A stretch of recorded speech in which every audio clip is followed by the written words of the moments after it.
ఏపీలో జరిగిన ఎమ్మెల్సీ ఎన్నికల పోలింగ్ లో పలు చోట్ల ఉద్రిక్తత చోటు చేసుకుంది. ప్రకాశం జిల్లా ఒంగోలులోని పోలింగ్ కేంద్రం వద్ద టీడీపీ వైఎస్ఆర్సీపీ కార్యకర్తల మధ్య ఘర్షణ జరిగింది.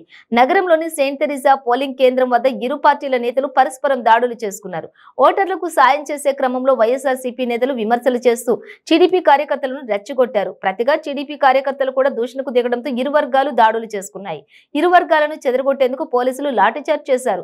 విషయం తెలుసుకున్న టీడీపీ మాజీ ఎమ్మెల్యే దామచర్ల జనార్దన్ ఇతర నేతలు అక్కడికి చేరుకుని వివరాలు తెలుసుకున్నారు. మరోవైపు వైసీపీ నేతల సమాచారంతో మాజీ మంత్రి బాలినేని శ్రీనివాస్ రెడ్డి అక్కడికి చేరుకున్నారు. ఈ క్రమంలో ఇరు పార్టీల నేతలు పెద్ద ఎత్తున నినాదాలు చేసుకున్నారు.